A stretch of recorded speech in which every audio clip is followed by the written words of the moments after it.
কাসাসুল আম্বিয়া থেকে পাঠ করছি প্রিয় নবী হজরত মুহাম্মদ সাল্লাল্লাহু আলাইহি ওয়াসাল্লামের জীবনী। আজকের পর্বে ইসলামের দাওয়াত অংশ থেকে হজরত ওমর রাদিয়াল্লাহু তাআলা আনহুর ইসলাম গ্রহণ পর্যন্ত আলোচনা করব। এর মধ্যে থাকছে ইসলাম প্রচার উদ্দেশ্যে প্রথম সভা, দ্বিতীয় সভা, সাফা পাহাড়ের উপরে সভা, তাওহীদের প্রকাশ, কুরাইশদের বিরুদ্ধাচারণ, নবীজি সাল্লাল্লাহু আলাইহি সাল্লামকে হত্যার ষড়যন্ত্র, নবদীক্ষিত মুসলমানদের প্রতি কুরাইশদের অত্যাচার নির্যাতন, হজরত বেলালের প্রতি অত্যাচার, হজরত খাব্বাব রাদিয়াল্লাহু তাআলা আনহু, উসমান রাদিয়াল্লাহু তাআলা আনহু, আম্মার পরিবার ও অন্যান্য নও-মুসলিমদের প্রতি অত্যাচার। এছাড়াও আলোচনা করব আবিসিনিয়ায় হিজরত, কুরাইশদের ষড়যন্ত্র, আবিসিনিয়ার বাদশাহ নাজ্জাশীর ইসলাম গ্রহণ, আবু জাহেলের অত্যাচার। এরপর সবশেষে থাকছে হজরত হামজা রাদিয়াল্লাহু তাআলা আনহু ও হজরত ওমর রাদিয়াল্লাহু তাআলা আনহুর ইসলাম গ্রহণ। নবুয়ত প্রাপ্তির পর রাসূলুল্লাহ সাল্লাল্লাহু আলাইহি ওয়াসাল্লাম ৩ বছর পর্যন্ত গোপনে গোপনে ইসলামের দাওয়াত দিতে থাকেন। প্রথম পর্যায়ের গোপন দাওয়াতে অল্প কয়েকজন মাত্র ইসলাম গ্রহণ করেন। গোপন দাওয়াতের ৩ বছর অতিক্রমের পর আল্লাহর পক্ষ থেকে প্রকাশ্যে ইসলামের দাওয়াত প্রদানের আদেশ নাজিল হয়। এই আদেশের লক্ষ্য ছিল রাসূলুল্লাহ সাল্লাল্লাহু আলাইহি সাল্লামের নিজের সম্প্রদায় কুরাইশ, তাদেরকে জাহান্নামের আযাব থেকে সর্বাগ্রে ভয় প্রদর্শনের আদেশ নাজিল হয়। আল্লাহ তাআলা ইরশাদ করেন, অতএব আপনি তা সুস্পষ্ট শুনিয়ে দিন যে বিষয়ে আপনাকে নির্দেশ দেওয়া হয়েছে এবং মুশরিকদের থেকে বিমুখতা অবলম্বন করুন। সূরা হিজর আয়াত ৯৪ পারা ১৪। অতঃপর এক আয়াতে আল্লাহ তাআলা ইরশাদ করেন, আর আপনার নিকটাত্মীয়দেরকে ভয় প্রদর্শন করুন। সূরা শুআরা আয়াত ২১৪ পারা ১৯। প্রথম ঈমান আনলেন যারা। প্রাক ইসলামিক যুগ থেকেই রাসূলুল্লাহ সাল্লাল্লাহু আলাইহি ওয়াসাল্লাম সর্বসাধারণ আরববাসীর কাছে সমাদৃত ছিলেন। সে যুগের আরবে মূর্তি পূজা বিশেষ প্রসার লাভ করেছিল। এমনকি তৌহিদের প্রাণকেন্দ্র কাবা ঘরে পর্যন্ত ৩৬০ মূর্তি সগৌরবে স্থান লাভ করেছিল। সুতরাং কাবা ঘড়ি যেখানে দেবমূর্তির দাপট থেকে রক্ষিত নয়, সেখানে বাইরের অবস্থা সহজেই অনুমেয়। এতদ সত্ত্বেও আরবে এমন কিছু পরিত্রাতা ব্যক্তি বিদ্যমান ছিলেন যারা মূর্তি পূজাকে মনে প্রাণে ঘৃণা করতেন। তাঁরা তখনও বিশুদ্ধ ইব্রাহিমী ধর্মে স্থিত ছিলেন। ওয়ারাকা বিন নৌফেল, আবদুল্লাহ বিন জায়েদ, হাকিম প্রমুখ শেরকমুক্ত তাওহীদবাদী পবিত্রতম সত্তারই কয়েকজন। উল্লিখিত পুত পবিত্র ব্যক্তিবর্গের সাথে রাসূল আকরাম সাল্লাল্লাহু আলাইহি ওয়াসাল্লামের হৃদয়ের সম্পর্ক গড়ে ওঠে। হজরত আবু বকর রাদিয়াল্লাহু তাআলা আনহু এমনতর পবিত্র ব্যক্তিত্বদের একজন ছিলেন। সুতরাং রাসূলুল্লাহ সাল্লাল্লাহু আলাইহি ওয়াসাল্লামের রিসালাত প্রাপ্তির পর উল্লিখিত ধরনের ব্যক্তিরাই সর্বপ্রথম ঈমান গ্রহণ করেন। চরিত্রকারদের মতে মহিলাদের মধ্যে সর্বপ্রথম উম্মুল মুমিনিন হজরত খাদিজা রাদিয়াল্লাহু তাআলা আনহা, বালকদের মধ্যে হজরত আবু বকর রাদিয়াল্লাহু তাআলা আনহু, গোলামদের মধ্যে হজরত বেলাল হাবসি রাদিয়াল্লাহু তাআলা আনহু ঈমান গ্রহণ করেন। এদের মধ্যে কে সর্বপ্রথম ঈমান গ্রহণ করেছিলেন চরিত্রকারদের মতে তা নির্ধারণ খুব একটা সুকঠিন বিষয়। তবে কোনো হাদিসবেত্তা চরিত্রকারের মতে সর্বপ্রথম হজরত খাদিজা রাদিয়াল্লাহু তাআলা আনহা এবং তারপরে হজরত আলী রাদিয়াল্লাহু তাআলা আনহু ঈমান গ্রহণ করেন। হজরত আলী রাদিয়াল্লাহু তাআলা আনহু এর পরে হজরত জায়েদ ইবনে হারেসা রাদিয়াল্লাহু তাআলা আনহু ঈমান গ্রহণ করেন। তারপরেই হজরত আবু বকর রাদিয়াল্লাহু তাআলা আনহু এর স্থান। হজরত আবু বকর রাদিয়াল্লাহু তাআলা আনহু কুরাইশদের মধ্যে অত্যন্ত হৃদয়বান, দয়ালু এবং সম্মানিত বিবেচিত হতেন। তার ধন সম্পদ, বিত্তবৈভবও ছিল অঢেল। ফলত তৎকালীন আরব সমাজে তাঁর প্রভাব প্রতিপত্তি ছিল ধারণাতীত। তদুপরি তিনি ছিলেন অত্যন্ত ধীর স্থির মানসিকতার অধিকারী। তিনি নিজে ইসলাম গ্রহণের পর অন্যদেরকেও ইসলামের দাওয়াত দিতে শুরু করেন। তাঁর দাওয়াতে হজরত ওসমান, জুবাইর, আব্দুর রহমান বিন আউফ, সাদ বিন আবি ওয়াক্কাস, তালহা প্রমুখ ইসলাম গ্রহণ করেন। এরা সবাই আরবের নেতৃস্থানীয় ব্যক্তি ছিলেন। এই ৫ জনের পর হজরত আবু উবায়দা, আবু সালামা, আরকাম, ওসমান বিন মাজুন, কুদামা, হজরত ওমর রাদিয়াল্লাহু তাআলা আনহুর ভগ্নিপতি জায়েদ বিন সাইদ ও বোন হজরত ফাতিমা, উবায়দা বিন হারেস, আসমা বিনতে আবু বকর, হজরত আবদুল্লাহ বিন মাসউদ সহ আরও অনেকে ইসলাম গ্রহণ করেন। কোনো চরিত্রকারের মতে হজরত ইবনে মাসুদ ৬ নম্বরে ইসলাম গ্রহণ করেন। অনেকের মতে দলিল প্রমাণের দিক থেকে এ উক্তি প্রবল। তারপর মাসুদ, হাতেব বিন আবি বালতা, আইয়াস, আসমা বিনতে সালামা, খুনাইস, আবদুল্লাহ বিন জাহস, জাফর বিন আবু তালিব, আবু হুজাইফা, আমের বিন জোহায়র, নঈম বিন আবদুল্লাহ, আম্মার বিন ইয়াসের, সোহাব, খালিদ বিন সাইদ প্রমুখ সম্মানিত শান্তিকামী ব্যক্তিবর্গ ইসলাম গ্রহণ করেন। প্রাথমিক দাওয়াতে যারা ইসলাম গ্রহণ করেন তাদের অনেকেরই কোনো সামাজিক প্রতিপত্তি ছিল না। যেমন হজরত আম্মার, সোহায়ব প্রমুখ। বিশেষত হজরত সোহায়ব তো ছিলেন বিদেশি মানুষ। এসব মহাত্মার নাম ইসলামের ইতিহাসে চিরভাস্বর হয়ে থাকবে। ইতিহাস পর্যালোচনায় প্রতিভাত হয় সর্বযুগে সর্বকালে সমাজের দরিদ্র শ্রেণীর লোকেরাই আম্বিয়ায়ে কেরামের অনুসারী হয়েছেন। তারাই আম্বিয়ায়ে কেরামের আহ্বানে সর্বপ্রথম সাড়া দিয়েছেন। কাফেরদের অত্যাচার, অবিচার, জুলুম, নির্যাতন তাদেরকে আল্লাহর পথ হতে বিচলিত, বিভ্রান্ত করতে পারে নাই।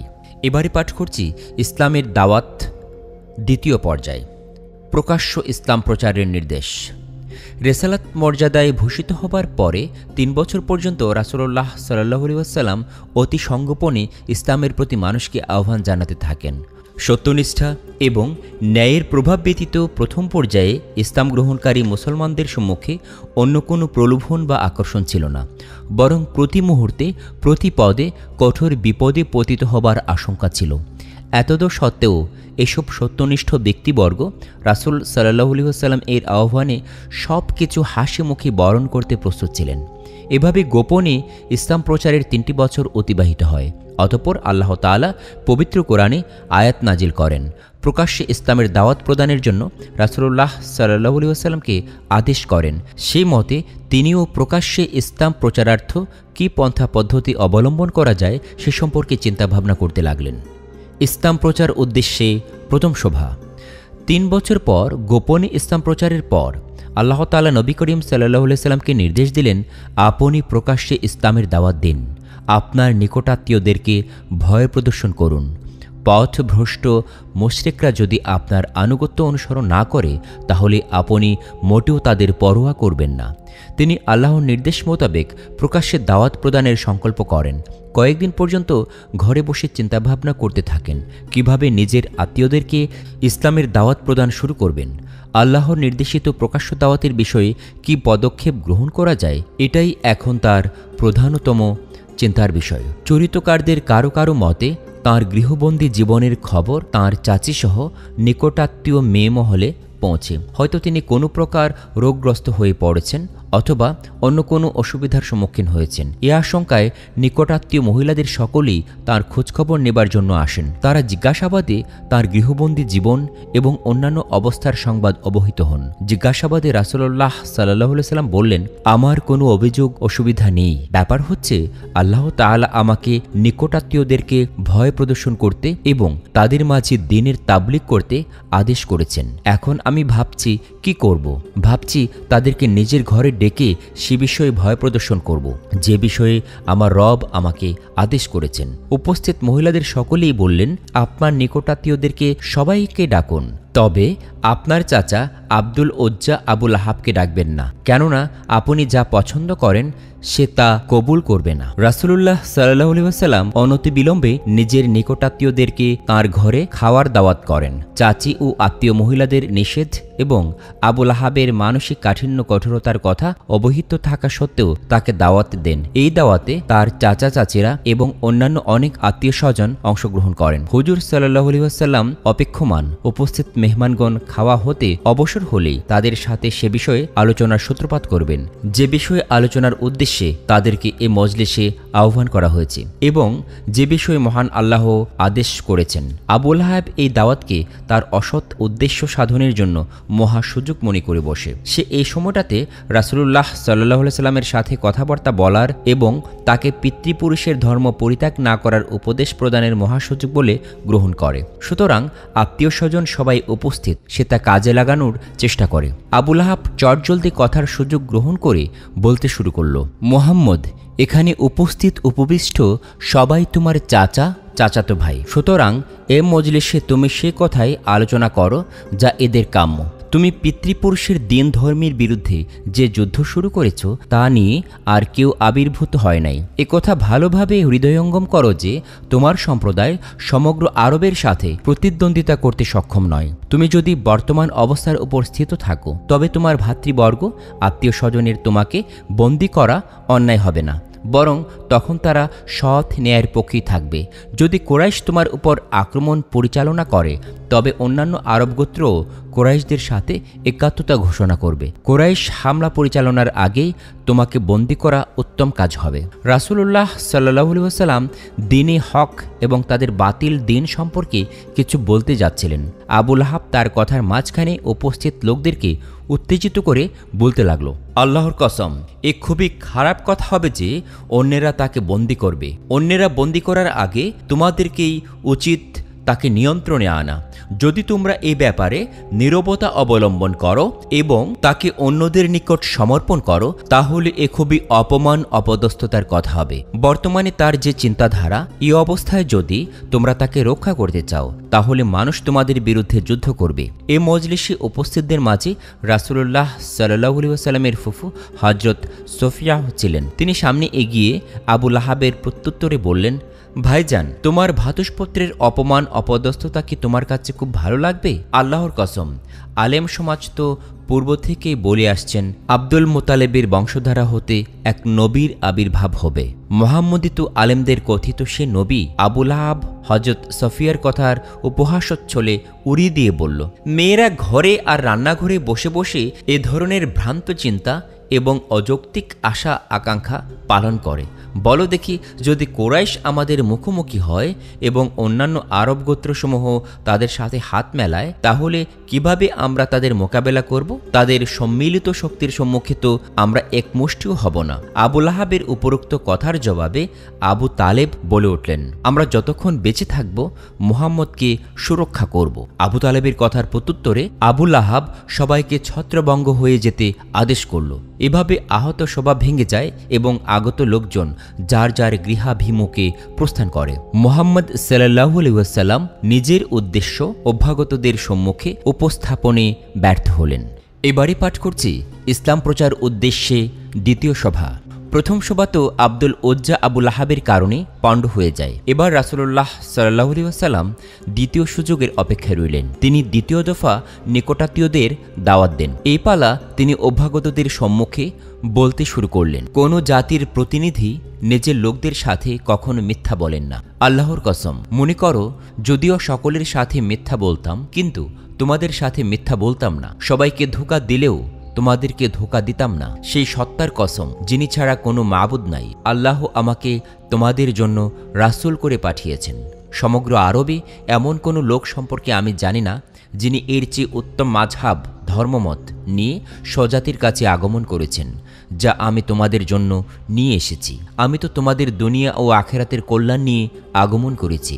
আমার প্রতি আল্লাহ তাআলার নির্দেশ যেন আমি তোমাদেরকে দুনিয়া ও আখেরাতের কল্যাণের প্রতি আহ্বান করি। এখন বলো, তোমাদের মধ্য হতে কে এ বিষয়ে আমার সাহায্যকারী এবং স্থলাভিষিক্ত হবে? উল্লিখিত রূপ আহ্বান জানিয়ে রাসূলুল্লাহ সাল্লাল্লাহু আলাইহি ওয়াসাল্লাম নীরব হয়ে যান এবং উপস্থিত নিজের আত্মীয়বর্গের চেহারার প্রতি দেখতে থাকেন যাতে অনুধাবন করতে পারেন কার মন আল্লাহর দ্বীনের প্রতি আকৃষ্ট হয়েছে, কার অন্তর্জগৎ ইসলাম গ্রহণের জন্য প্রশস্ত উন্মুক্ত হয়েছে এবং উপস্থিত অভ্যাগতদের মধ্য থেকে কে তার সাহায্যকারী হবে, যে তার সাথে ভ্রাতৃত্বের সম্পর্ক গড়ে তুলবে এবং কথা মেনে নিয়ে তার প্রতিনিধি হবে। কিন্তু যেসব আত্মীয়স্বজনকে তিনি দাওয়াত নিয়ে একত্র করছেন তাদের মধ্য থেকে কেউই তার আহ্বানে সাড়া দেয় নাই, বরং কেউ কেউ তার প্রতি অগ্নিক্ষরা দৃষ্টিতে দেখতে থাকে, যদিও মুখে কিছু বলে নাই। কেউ কেউ মুখ ফিরিয়ে নিল এবং মজলিস ত্যাগ করতে চাইল। যারা মুখ ফিরিয়ে নিল তাদের মধ্য থেকে এক বালক, যে এখনও প্রাপ্তবয়স্ক হয় নাই, উঠে রাসূলুল্লাহ সাল্লাল্লাহু আলাইহি ওয়াসাল্লামের আহ্বানে সাড়া দিয়ে বলল, ইয়া রাসূলুল্লাহ সাল্লাল্লাহু আলাইহি ওয়াসাল্লাম, আমি আপনার সাহায্যকারী হব, আপনার হাত শক্তিশালী করব। অপ্রাপ্তবয়স্ক বালকের উক্তি শুনে উপস্থিতদের অনেকেই অট্টহাসিতে ফেটে পড়ে। কেউ কেউ আবু তালেবের প্রতি বিদ্রুপের দৃষ্টিতে চাইতে লাগল, কেননা আলোচ্য বালক আবু তালেবের ঔরসজাত সন্তান আলী। দ্বিতীয় মজলিসও এভাবেই ভেঙে যায়। উপস্থিত অভ্যাগতদের কেউই হুজুর সাল্লাল্লাহু আলাইহি ওয়াসাল্লামের আহ্বানে সাড়া দেয় নাই, কিন্তু এতদ সত্ত্বেও তিনি কোনো প্রকার হতাশ নিরাশ হন নাই। তিনি প্রকাশ্যে মানুষকে ইসলামের প্রতি আহ্বান জানাতে থাকেন। এবারে পাঠ করছি দ্বিতীয় সভার পর সাফা পাহাড়ের উপরে সভা। দ্বিতীয় সভা নিষ্ফলভাবে পণ্ড হয়ে গেলেও রাসূলুল্লাহ সাল্লাল্লাহু আলাইহি সাল্লাম নিরাশ না হয়ে মানুষকে প্রকাশ্যে খোলামেলাভাবে আল্লাহর দ্বীনের প্রতি আহ্বান জানাতে থাকেন। এই ধারায় একদিন তিনি সাফা পাহাড়ের উপরে আরোহণ করে অতি জোরে ডাক দিলেন, হে কুরাইশ দল, হে কুরাইশ দল। মানুষ একে অপরকে জিজ্ঞেস করতে লাগলো, কে ডাকছে? কেউ কেউ জবাব দিল, মোহাম্মদ সাফা পাহাড়ে আরোহণ করে ডাকাডাকি করছেন। অতএব সব মানুষ তার আশেপাশে একত্র হয়ে জিজ্ঞাসা করতে লাগলো, আপনার কি হয়েছে? কেন আপনি ডাকাডাকি করছেন? তিনি বললেন, বলো দেখি, যদি আমি এই সংবাদ দেই যে এই পাহাড়ের নিম্নদেশ থেকে ঘোড়সওয়ার বাহিনী আসছি, তবে কি তোমরা আমার কথা বিশ্বাস করবে? উপস্থিত লোকেরা বলল, হ্যাঁ, অবশ্যই আপনার কথা বিশ্বাস করব, কেননা আমরা কখনো আপনাকে অসত্য বলতে দেখি নাই। তাদের জবাবে তিনি বললেন, আমি এক কঠিন আযাব সম্পর্কে তোমাদেরকে ভয় প্রদর্শন করছি। হে কুরাইশ দল, তোমরা নিজেদেরকে অগ্নি থেকে রক্ষা করো। আমি তোমাদেরকে আল্লাহর আযাব থেকে বাঁচাতে সক্ষম নই। আমি আহ্বান জানাচ্ছি, তোমরা সাক্ষী দাও আল্লাহ ছাড়া কোনো মাবুদ নাই, আর আমি আল্লাহর রাসূল। উল্লিখিত আহ্বানের পর সমাবেশের মধ্যস্থল থেকে আব্দুল উজ্জা আবু লাহাব দাঁড়িয়ে চিৎকার করে বলতে লাগলো, তুমি ধ্বংস হও, এই জন্যই কি আমাদেরকে ডেকেছ? আবু লাহাবের এহেন অসহযোগিতামূলক অধ্যত্বপূর্ণ উক্তিতে রাসূলুল্লাহ সাল্লাল্লাহু আলাইহি সাল্লাম চিন্তায় পড়ে গেলেন। করুণাকামী দৃষ্টিতে চাচা আবু তালেবের দিকে তাকাচ্ছিলেন। তার প্রবল আশা, হয়তো চাচা আবু তালেব তার সাহায্যকারী হবেন, তাহলেই তিনি মানুষকে দিনের দাওয়াত দিতে পারবেন, সত্য দিন তাদের কাছে পৌঁছাতে সক্ষম হবেন, আল্লাহ কর্তৃক তার কাছে সমর্পিত আমানত মানুষের নিকট পৌঁছাবেন। কিন্তু আবু লাহাব তাকে সে সুযোগ তো দিলই না, উপরন্ত কঠোর বাক্যবান প্রয়োগ করতে শুরু করেছে। বলা চলে রুক্ষ বাক্য প্রয়োগে সে আরও বেড়ে গেছে। ঠিক সেই মুহূর্তে হজরত জিব্রাইল আলাইহিস সালাম অবতরণ করে রাসূলুল্লাহ সাল্লাল্লাহু আলাইহি সাল্লামকে আবু লাহাবের আল্লাহ নির্ধারিত পরিণতির কথা শোনান। ওহী নাজিল হয়, আবু লাহাবের হস্তদ্বয় ভেঙে গেছে এবং সে ধ্বংস হয়েছে। তার ধন সম্পদ কোনো কাজে আসে নাই এবং তার উপার্জনও নয়। অচিরেই সে শিখা বিশিষ্ট অগ্নিতে প্রবেশ করবে এবং তার স্ত্রীও। যে কাষ্ঠ বহন করে আনে তার গলায় একটি রশি হবে খুব পাকানো। মজলিসে উপস্থিত লোকজন পরস্পরই কথাবার্তা বলতে বলতে চলে যাচ্ছে। কেউ বলছে আব্দুল মুতালেবের যুবক নাতির সাথে আসমানে অবস্থিত সভায় কথাবার্তা হয়। কেউ বলছে সে আমাদেরকে এমন সত্তার ইবাদতের কথা বলছে, না আমাদের তাকে দেখতে পাচ্ছি, না সে সত্তার কোনো কথা শুনতে পায়। কেউ বলছে আব্দুল মুতালেবের যুবক নাতি যে সত্তার সাথে নিজের কথা বলে, তার সাথে আমাদেরকে কেন কথা বলাচ্ছে না? এ ধরনের কথাবার্তা বলতে বলতে লোকজন যার যার গৃহে অভিমুখে চলে যাচ্ছিল। পূর্বের দুটি সভার মতো সাফা পাহাড়ে আহত এ সভাও আবু লাহাবের নষ্টামের কারণে ভণ্ডুল হয়ে যায়। সাফা পাহাড়ের এ মজলিস পণ্ড হবার পর কিছুদিন এভাবেই কেটে যায়। হুজুর সাল্লাল্লাহু আলাইহি ওয়াসাল্লামের অনুসারীদের নিয়ে নিজের ঘরে অথবা আরকাম ইবনে আবিল আরকামের ঘরে একত্রিত হয়ে আল্লাহ তাআলার নাজিলকৃত আয়াত তেলাওয়াত করে শোনাতেন। বারবার তেলাওয়াত করতেন যাতে নিরক্ষর লোকদের মনোজগতে তা দৃঢ়ভাবে স্থিত হয়ে যেত। তাওহীদের প্রকাশ। আল্লাহ তাআলা যখন প্রকাশ্য প্রচারের নির্দেশ দেন, তখন এ উদ্দেশ্যে রাসূলুল্লাহ সাল্লাল্লাহু আলাইহি ওয়াসাল্লাম যেসব ব্যবস্থা গ্রহণ করেন তা উপরে বর্ণিত হয়েছে।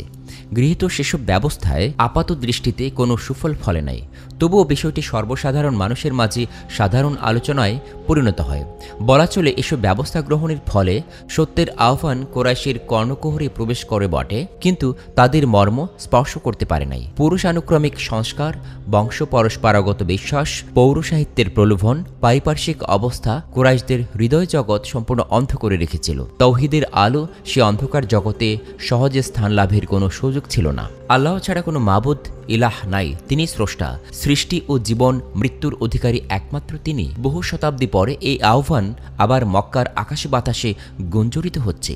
প্রকাশত যদিও কোনো ফল লাভ হয় নাই, তবুও তৌহিদ তথা এক আল্লাহ, আল্লাহর নবী ইত্যাদি বিষয়ে সর্বসাধারণে সাধারণ আলোচনার বিষয়বস্তুতে পরিণত হয়। ইসলামের ইতিহাসে প্রথম শহীদ। প্রকাশ্য ইসলাম প্রচারে অদিষ্ট হবার পর গৃহীত বিভিন্ন ব্যবস্থা যে ফলবতী হয় নাই তা উপরে বলা হয়েছে, কিন্তু তাওহীদ, ইসলাম, ইসলামের নবী মুহাম্মদ রাসূলুল্লাহ সাল্লাল্লাহু আলাইহি ওয়াসাল্লাম সম্পর্কে মক্কার সর্বত্র বিভিন্নভাবে আলোচনা চলতে থাকে।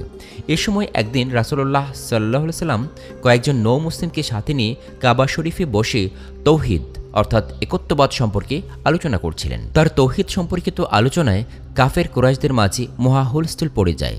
তারা রণমূর্তি ধারণ করে ছুটে আসে। এ সময় হযরত খাদিজা রাদিয়াল্লাহু তাআলা আনহার পূর্বস্বামীর ঔরসজাত সন্তান হারেস বিন আবু হালা কাফেরদের দুর্ব্যবহার, দুরাচারের প্রতিবাদ করায় কুরাইশরা আক্রমণ চালিয়ে এ নিরপরাধ নৌ মুসলিম যুবকের শোণিতে কাবা প্রাঙ্গণ রঞ্জিত করে। এভাবে হারেস বিন আবি হালা ইসলামের ইতিহাসে প্রথম শহীদ হবার মর্যাদা লাভ করেন। এবারে পাঠ করছি কুরাইশদের বিরুদ্ধাচারণ। যুগে যুগে সকল দেশে সত্য প্রতিষ্ঠার আন্দোলনে যাজক, পুরোহিত তথা সমাজের নেতৃস্থানীয়রাই প্রবল বিরোধিতা করেছে।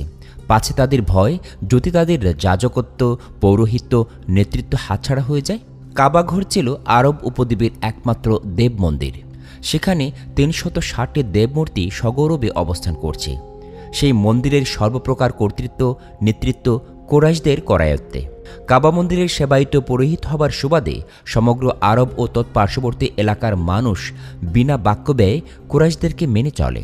যে দেবমূর্তিগুলো কুরাইশদের নেতৃত্ব, কর্তৃত্বের আসনে আসীন থাকার প্রধানতম পুঁজি, মুহাম্মদ সাল্লাল্লাহু আলাইহি ওয়াসাল্লাম সেসব দেবমূর্তির পূজা অর্চনায় নিরর্থক, নিষ্ফল কর্ম বলে প্রচার করছেন। সুতরাং এই সত্য যদি প্রতিষ্ঠা পায়, তাহলে তো তাদের যাজক, পুরোহিত তথা নেতৃত্ব কর্তৃত্বের আসনে সমাসীন থাকার কোনো সুযোগই অবশিষ্ট থাকে না। তাই তারা আদাজল খেয়ে রাসূলুল্লাহ সাল্লাল্লাহু আলাইহি ওয়াসাল্লাম ও ইসলামের বিরোধিতা শুরু করে। আবু তালেব সমীপে কুরাইশ প্রতিনিধি দল। কুরাইশরা বহু শতাব্দীকাল থেকে চলে আসা তাদের যাজকত্ব, পৌরোহিত্য হারানোর ভয়ে ভীত শঙ্কিত।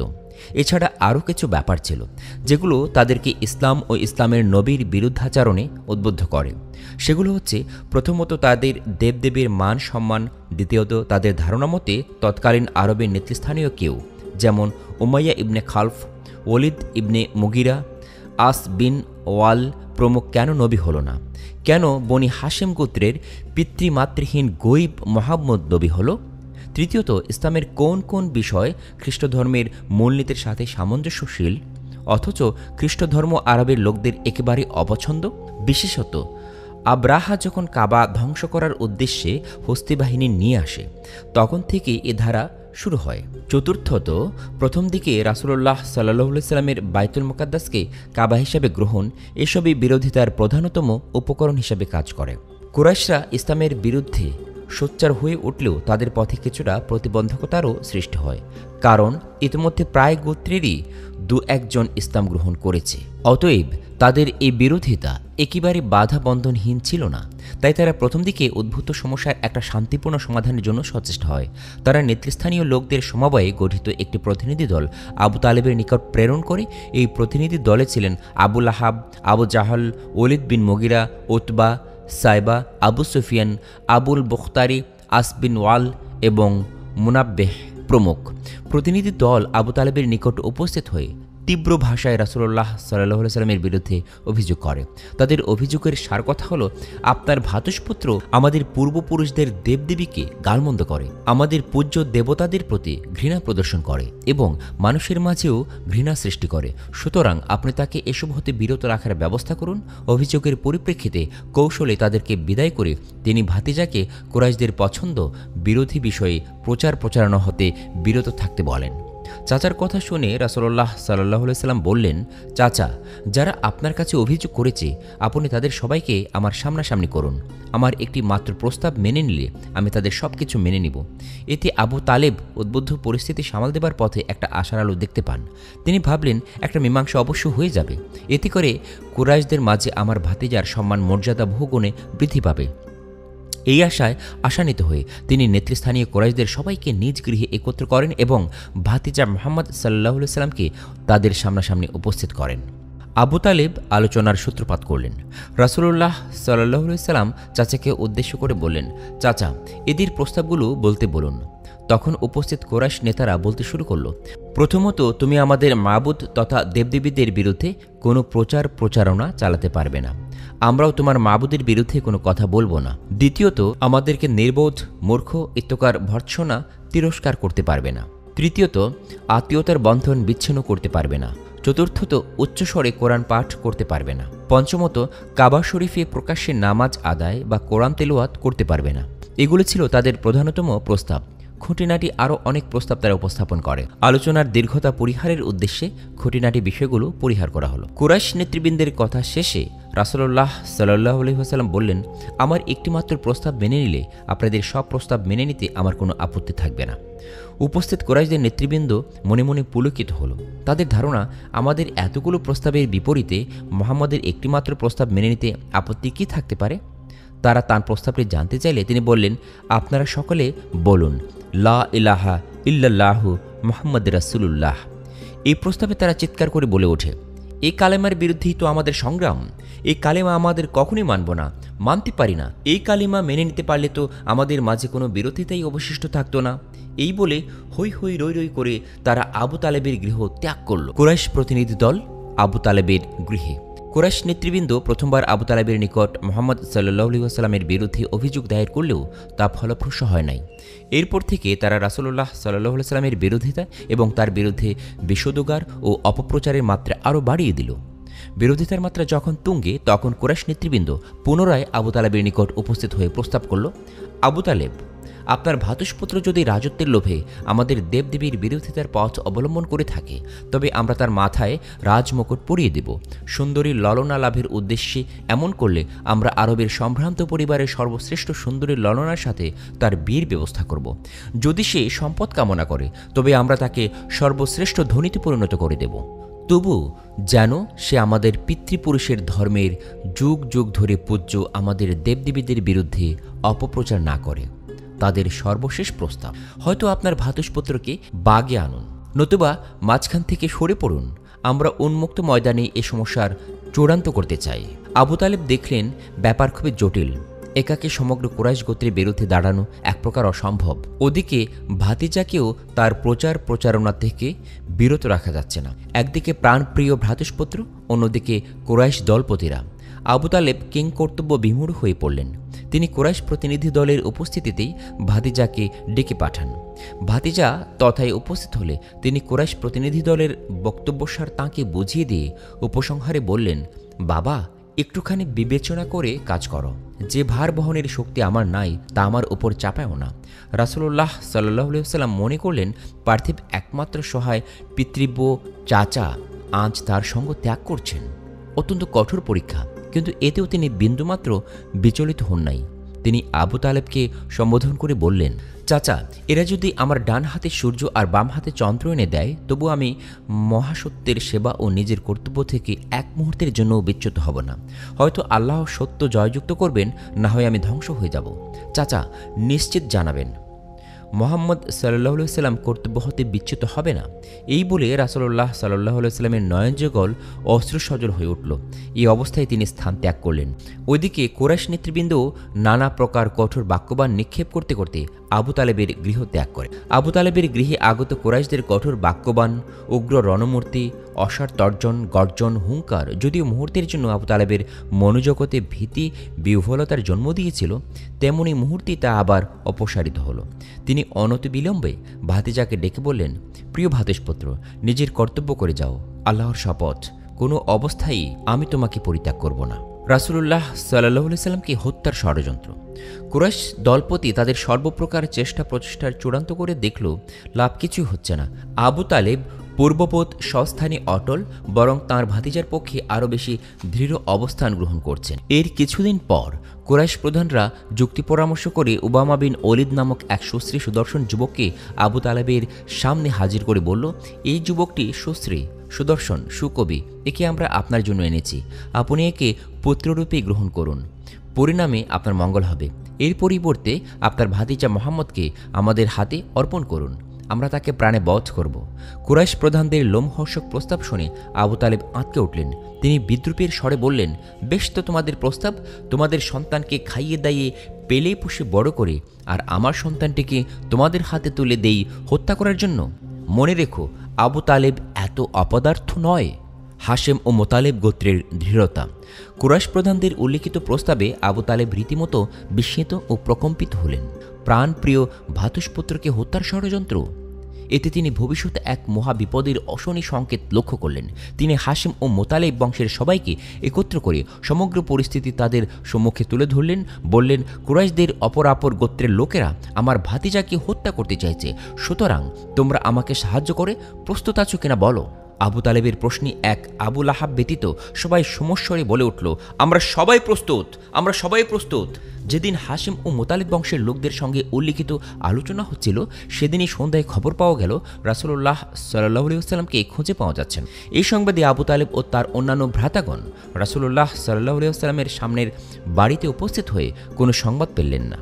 আতঙ্কে তারা সবাই শিউরে উঠলেন। আবু তালেব রীতিমতো ঘেমে গেলেন। তিনি ক্রোধকম্পিত স্বরে হাশেম ও মোতালেব বংশীয় যুবকদের উদ্দেশ্যে বললেন, শানিত করগ হস্তে প্রস্তুত হও।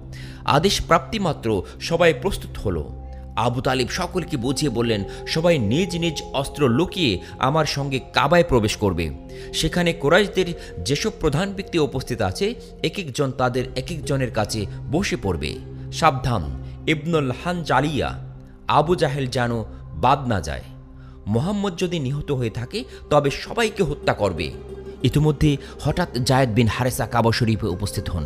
আবু তালেব অতি ব্যগ্রতা সহকারে রাসূলুল্লাহ সাল্লাল্লাহু আলাইহি ওয়াসাল্লামের সংবাদ জানতে চাইলে জায়েদ পরিস্থিতি আঁচ করে ফেললেন। তিনি সকলকে আশ্বস্ত করে বললেন, সব ঠিক আছে, রাসূলুল্লাহ সাল্লাল্লাহু আলাইহি ওয়াসাল্লাম ভালো আছেন।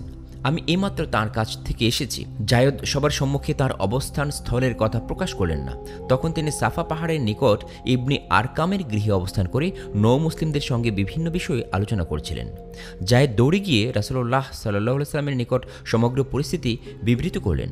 তিনি অবিলম্বে আবু তালেবের নিকট আগমন করলেন। তাকে দেখে আবু তালেবের হৃদয় মন শান্ত হলো। চাচা তাঁর বাড়িতে যেতে বললে তিনি বাড়ি অভিমুখে রওনা করলেন। হযরতকে গৃহা অভিমুখে পাঠিয়ে আবু তালেব হাশেম ও মোতালেব বংশীয় যুবকদের নিয়ে কুরাইশদের এক আড্ডায় উপস্থিত হয়ে নিজের সংকল্প ব্যক্ত করে যুবকদের প্রতি ইঙ্গিত করতেই তারা লুকায়িত খড়গগুলো বের করল। এবার আবু তালেব বজ্র কঠোর স্বরে ঘোষণা করলেন, যদি তোমরা মোহাম্মদকে হত্যাই করতে তবে তোমাদের একটিকেও বেঁচে থাকতে হতো না, ফলে আমাদের সকলকে ধ্বংস হতে হতো। হাশিম ও মোতালেব বংশীয়দের ঐক্য এবং আবু তালেবের নেতৃত্বের প্রতি আস্থা দর্শনে কুরাইশরা, বিশেষত আবু জাহল, নিরতিশয় ভঙ্গহৃদয় হয়ে পড়ল। এরপর থেকে কুরাইশদের যাবতীয় বিদ্বেষ ও ক্রোধ নবদীক্ষিত মুসলমানদের উপর গিয়ে পড়ে। তারা নানাভাবে নবদীক্ষিত মুসলমানদের প্রতি অত্যাচার শুরু করে। নবদীক্ষিত মুসলমানদের প্রতি কুরাইশদের অত্যাচারের নির্যাতন আরও বাড়তে লাগল। হযরত বেলাল রাদিয়াল্লাহু তাআলা আনহু এর প্রতি অত্যাচার। হযরত বেলাল রাদিয়াল্লাহু তাআলা আনহু এর নাম অবগত নন এমন মুসলমান সম্ভবত দুনিয়াতে একজনও খুঁজে পাওয়া যাবে না। তিনি মূলত মক্কার অধিবাসী নন, তাঁর পূর্বপুরুষ আবিসিনিয়ার অধিবাসী। তাঁর মা বাবা কোনো কারণে ধৃত হয়ে মক্কাবাসীদের নিকট দাসরূপে বিকৃত হন। তৎকালীন সমাজে দাসদের পরবর্তী প্রজন্মও দাস হয়ে জন্মাত। সুতরাং হযরত বেলাল রাদিয়াল্লাহু তাআলা আনহু পিতামাতার উত্তরাধিকার সূত্রে দাস জীবনী অতিবাহিত করছিলেন। হযরত বেলাল এর মনিব ছিল নরাধম উমাইয়া বিন খালফ। সে জানতে পারল তারই দাসীপুত্র মুহাম্মদ সাল্লাল্লাহু আলাইহি ওয়াসাল্লামের আহ্বানে সাড়া দিয়ে একত্ববাদের কালেমা গ্রহণ করেছে। তখন সে ক্রোধে অগ্নিশর্মা হয়ে বেলাল রাদিয়াল্লাহু তাআলা আনহু এর উপর নানারূপ লোমহর্ষক অত্যাচার শুরু করে দেয়। নরপিশাচ উমাইয়া বিন খালফ হযরত বেলাল রাদিয়াল্লাহু তাআলা আনহুকে জ্বলন্ত অঙ্গারের উপর শুয়ে হাত পায়ে পেরেক ঠুকে দিত, যাতে তিনি নড়াচড়া করতে না পারেন। পশুর মতো তার গলায় রশি লাগিয়ে মক্কার দুষ্ট বালকদের হাতে ছেড়ে দেওয়া হতো। এ দুষ্ট নিষ্ঠুর বালকেরা হযরত বেলালের গলরশি ধরে টানা হেঁচড়া করে মক্কার পথে ঘাটে অলিতে গলিতে হুইচি করে বেড়াত। এভাবে সারাদিন টানা হেঁচড়া ও মারধর করে অর্ধমৃত অবস্থায় সন্ধ্যাবেলায় আবার নরাধম উমাইয়ার বাড়িতে এনে রেখে যেত। রাতের বেলায় তাকে আধুমুখী করে লটকিয়ে বাবুল কাটা দিয়ে পেটানো হতো। এ ধরনের অত্যাচারে বেলাল রাদিয়াল্লাহু তাআলা আনহু হুঁশ হারিয়ে ফেলতেন। যখন হুঁশ ফিরে আসত তখন শুধু বলতেন আহাদ আহাদ, অর্থাৎ এক আল্লাহ এক আল্লাহ। এ কঠিন সময়ও নরাধম উমাইয়া বলতো, মুহাম্মদের দিন পরিত্যাগ করো, নতুবা আরও কঠোর শাস্তি ভোগ করতে হবে। কিন্তু বেলালকে ইসলাম ত্যাগে সম্মত করানো নরাধম উমাইয়ার জন্য সম্ভব হয় নাই। অনেক সময় রাতের বেলায় জিঞ্জির বন্ধ করে গোলামদেরকে লাগিয়ে দেওয়া হতো হযরত বেলালকে পেটানোর জন্য। এভাবে নানাভাবে অত্যাচার চলতেই থাকে। একদিন হযরত আবু বকর রাদিয়াল্লাহু তাআলা আনহু উমাইয়ার বাড়ির পাশ দিয়ে অতিক্রমকালে হযরত বেলাল রাদিয়াল্লাহু তাআলা আনহু এর করুণ আর্তনাদ শুনতে পান। তিনি উমাইয়ার গৃহে উপস্থিত হয়ে বললেন, উমাইয়া, এই গোলামটির প্রতি অত্যাচার বন্ধ করো, তবে পরকালে তোমার কল্যাণ হবে। উমাইয়া বিদ্রূপের সুরে বলল, পরকাল আবার কি বস্তু? এর জন্য তোমার যদি এতই প্রাণ কাঁদে তবে তাকে খরিদ করে নিচ্ছ না কেন? হযরত আবু বকর রাদিয়াল্লাহু তাআলা আনহু উমাইয়ার এই কথার জবাবে বললেন, আমি যে কোনো মূল্যে একে খরিদ করে নিতে প্রস্তুত রয়েছি। অবশেষে হজরত আবু বকর রাদিয়াল্লাহু তাআলা আনহু তাকে খরিদ করে হজরত রাসূলুল্লাহ সাল্লাল্লাহু আলাইহি সাল্লামের দরবারে উপস্থিত করে আজাদ করে দেন। মদিনায় হিজরতের পর যখন আজানের প্রচলন হয় তখন হজরত বেলাল রাদিয়াল্লাহু তাআলা আনহু মুসলিম জাহানের সর্বপ্রথম মুয়াজ্জিন হবার গৌরব অর্জন করেন। হজরত খাব্বাব রাদিয়াল্লাহু তাআলা আনহু এর উপর অত্যাচার। হজরত খাব্বাব রাদিয়াল্লাহু তাআলা আনহু ছিলেন কর্মকার শ্রেণীর মানুষ। তরবারি ইত্যাদি তৈরি করে জীবিকা অর্জন করতেন। তাঁর উপর কাফেরদের অত্যাচারের কাহিনীও অতিশয় লোমহর্ষক। ইনি প্রথম দিকে ইসলাম গ্রহণ করেন। নানা প্রকার লোমহর্ষক অত্যাচার চালিয়ে তাকে ইসলামের থেকে ফেরানোর ব্যর্থ চেষ্টা করা হয়। কোনো প্রকারে ইসলাম থেকে বিরত করতে না পেরে পাষণ্ড কোরাইশ দলপতি জ্বলন্ত অঙ্গার বিছিয়ে তাকে সেই অঙ্গারের উপর শুইয়ে দিয়ে বক্ষের উপরে পা দিয়ে চেপে রাখত। জ্বলন্ত অঙ্গার তার শরীরের চর্বি ও ঘাম বেরিয়ে নিভে যেত। এতে হজরত খাব্বাবের পেটের চামড়া এমনভাবে পড়ে যায় যে শেষ বয়সেও তার পেটে ধবল কোষ্ঠের ন্যায় দাগচিহ্ন ছিল। ইসলাম পূর্বকালে হজরত খাব্বাব রাদিয়াল্লাহু তাআলা আনহু বিভিন্ন লোকের নিকট যা প্রাপ্য ছিলেন, কোরাইশদের নিষেধাজ্ঞা হেতু সেসবের কিছুই তিনি পান নাই। হজরত উসমান রাদিয়াল্লাহু তাআলা আনহু এর প্রতি অত্যাচার। হজরত উসমান রাদিয়াল্লাহু তাআলা আনহু ইসলামের তৃতীয় স্তম্ভ। ইসলাম পূর্বকালেও তিনি অত্যন্ত সম্পদশালী এবং মক্কাবাসীদের মাঝে খুবই সম্মানিত ছিলেন। তিনি ইসলাম গ্রহণ করলে কুরাইশরা তাঁর প্রতি ভীষণ ক্ষেপে যায়। কুরাইশদের সহযোগিতায় তাঁর চাচা তাকে শক্ত রশি দ্বারা বেঁধে নির্মমভাবে প্রহার করত। হজরত উসমান রাদিয়াল্লাহু তাআলা আনহু আল্লাহর নামে শক্তি সঞ্চয় করে এসব অত্যাচার সহ্য করতেন। আম্মার পরিবারের প্রতি অত্যাচার। আম্মার রাদিয়াল্লাহু তাআলা আনহু এর পিতার নাম ইয়াসের, মাতার নাম সুমাইয়া। আম্মার রাদিয়াল্লাহু তাআলা আনহু এর পিতা ইয়াসের ইয়ামেনের অধিবাসী ছিলেন। কোনো কারণে তিনি মক্কায় এসে আবু হুজাইফার দাসী সুমাইয়াকে বিয়ে করেন। সুমাইয়ার গর্ভে হজরত আম্মার রাদিয়াল্লাহু তাআলা আনহু জন্মগ্রহণ করেন। তার মাতা পিতা ও পুত্র একযোগে ইসলাম কবুল করেন। ইসলাম গ্রহণ করার অপরাধে এই নৌ মুসলিম পরিবারের প্রতি নানা প্রকার অত্যাচার নির্যাতন নেমে আসে। হজরত আম্মার রাদিয়াল্লাহু তাআলা আনহুকে নির্দয়ভাবে প্রহার করা হতো। তিনি প্রহার যন্ত্রণা সহ্য করতে না পেরে অনেক সময় অচেতন হয়ে পড়তেন। যে চারজন প্রথম নিজেদের ইসলামের কথা সাধারণে ঘোষণা করেছিলেন হজরত আম্মার রাদিয়াল্লাহু তাআলা আনহু তাদেরই একজন। একদিন এই পরিবারের প্রতি কৃত অত্যাচার সচক্ষে দর্শনে হজরত মুহাম্মদ সাল্লাল্লাহু আলাইহি ওয়াসাল্লাম আবেগপূর্ণ ভাষায় বলেছিলেন, ইয়াসের পরিবার, ধৈর্য ধারণ করো, জান্নাত তোমাদের পুরস্কার। দুর্ধর্ষ নরাধম কুরাইশদের নির্মম অত্যাচারে হজরত ইয়াসির রাদিয়াল্লাহু তাআলা আনহু শাহাদাত বরণ করেন। স্বামীর মৃতদেহ প্রহারে জর্জরিত পুত্রের রক্তাক্ত দেহ দর্শনেও হজরত সুমাইয়া অবিচল। একদিন নরাধম আবু জাহেল হজরত সুমাইয়ার স্ত্রীর অঙ্গে বর্ষাঘাত করে তাকে নির্মমভাবে হত্যা করে। হজরত সুমাইয়াই ইসলামের ইতিহাসে প্রথম মহিলা শহীদ হবার গৌরব অর্জন করেন। এবারে অন্যান্য আরও নৌ মুসলিমদের প্রতি অত্যাচারের কথা বলছি। আফলাহ নামক জনৈক ব্যক্তি ইসলাম গ্রহণ করেন। ইসলাম গ্রহণের অপরাধে তার দুই পায়ে রশি লাগিয়ে টেনে মাঠে নামিয়ে যাওয়া হয়। উমাইয়া ও উবাই ভাতৃদ্বয়ের উপস্থিতিতে তাদের নেতৃত্বে হজরত আফলাহ রাদিয়াল্লাহু তাআলা আনহু এর এহেন দুর্দশা করা হচ্ছিল। সে সময় তথায় একটি গোবরে পোকা এসে উপস্থিত হলে উমাইয়া হজরত আফলাহ রাদিয়াল্লাহু তাআলা আনহুকে বলল, দেখ তোর আল্লাহ এসেছে।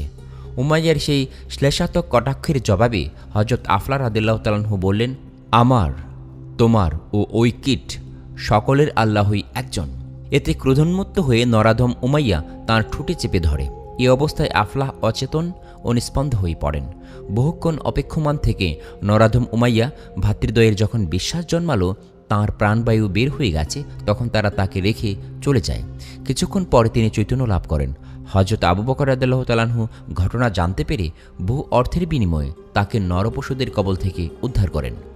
ইসলাম গ্রহণের অপরাধে হজরত জুবাইর ইবনুল আওয়াম রাদিয়াল্লাহু তাআলা আনহুকে মাদুরে জড়িয়ে নাকে ধোঁয়া দেয়া হতো। হজরত সোহায়ব রাদিয়াল্লাহু তাআলা আনহু অনেক সময় কুরাইশদের প্রহারে অত্যাচারে অজ্ঞান হয়ে পড়তেন। তার পিতা রোমের শাসনকর্তা ছিলেন। লালন পালন রুমি হয়েছে বলে তাঁকে রুমি বলে ডাকা হতো। মূলত তিনি মোসেলের অধিবাসী। তিনি শত্রু কর্তৃক বন্দী হয়ে গোলামরূপে মক্কাবাসী কুরাইশদের নিকট বিকৃত হন। ইসলাম গ্রহণের অপরাধে কুরাইশ কাফিরদের অত্যাচারে তিনি কর্মশক্তি হারিয়ে ফেলেন। হজরত উমর রাদিয়াল্লাহু তাআলা আনহু এর এক দাসী ছিল, নাম লাবিনা। হজরত উমর রাদিয়াল্লাহু তাআলা আনহু তখন ইসলাম ধর্ম গ্রহণ করেন নাই, কিন্তু দাসী লাবিনা ইসলাম গ্রহণ করেছেন। এই অপরাধে হজরত উমর রাদিয়াল্লাহু তাআলা আনহু তাকে নির্মমভাবে প্রহার করতেন। প্রহার করতে করতে পরিশ্রান্ত হয়ে বলতেন, হতভাগিনী, দয়া পরবশ হয়ে আমি তোকে পরিত্যাগ করি নাই, একটু শ্রান্তি দূর হলে আবার তোকে প্রহার করব। এই অবস্থায় লাবিনা করুণ কণ্ঠে বলতেন, ওমর, আপনি ইসলাম গ্রহণ না করলে আল্লাহ আপনার এই অত্যাচারের প্রতিশোধ নেবেন। জিন্নিরা নামক এক নৌমুসলিম মহিলার উপর ইসলাম গ্রহণের অপরাধে এমন অত্যাচার করা হয় যে তার চক্ষু দুটি নষ্ট হয়ে যায়। নরাধম কুরাইশরা বলতে লাগলো, আমাদের লাত আর উজ্জাহ দেবীর অভিসম্পাতে তোর চোখ নষ্ট হয়েছে। জিন্নিরা কুরাইশদের প্রলাপোক্তির জবাবে বলতেন, আমার দৃষ্টিশক্তি হরণের কোনো ক্ষমতা লাত ও উজ্জার নাই। যার ইচ্ছায় আমার চোখ গেছে তিনি চাইলে তা আবার ফিরে পাব। নরাধমদের অত্যাচার থেকে মুক্তি লাভের পর ধীরে ধীরে তার দৃষ্টিশক্তি ফিরে আসে। তখন কুরাইশ পাষণ্ডরা বলতে লাগলো, দেখ মুহাম্মদ কি ভীষণ জাদুকর, অন্ধ আবার দৃষ্টির শক্তি লাভ করল। হজরত আবু ফোকায়হা হজরত বেলাল রাদিয়াল্লাহু তাআলা আনহু এর সাথে ইসলাম গ্রহণ করেন। তিনি সাফওয়ান ইবনে উমাইয়ার গোলাম ছিলেন। ইসলাম গ্রহণের অপরাধে তাঁকে পায়ে রশি লাগিয়ে টেনে হেঁচড়ে উত্তপ্ত বালিকার উপর দিয়ে বুকে পাথর দিয়ে শুয়ে রাখা হতো। এত ভারী পাথর চাপা দেওয়া হতো যে তার জিভ বেরিয়ে যেত। এই অবস্থায়ও তাঁর গলা টিপে ধরা হতো। ইতিহাস ও হাদিস গ্রন্থসমূহ অধ্যয়নে প্রাথমিক যুগের মুসলমানদের এরকম করুণভাবে অত্যাচারিত নির্যাতিত হবার বহু কাহিনী অবগত হওয়া যায়। নৌ মুসলিমদের উপর যতই অত্যাচার নিপীড়ন চলত ততই তাদের ঈমান দৃঢ় হয় এবং ক্রমশ মুসলমানদের সংখ্যা বৃদ্ধি পেতে থাকে। মুসলমানদের সংখ্যার ক্রমবৃদ্ধি কাফিরদেরকে আরও বেশি ক্ষিপ্ত করে তোলে। নানা উপায়ে তারা ইসলাম ও মুসলমানদের বিরুদ্ধে শত্রুতা প্রকাশ করতে থাকে। এ ধরনের লোকদের মধ্যে নজর বিন হারেস বিশেষ ভূমিকা পালন করে। নজর বিন হারেসের দুরভি সম্পর্কে একটু বলছি।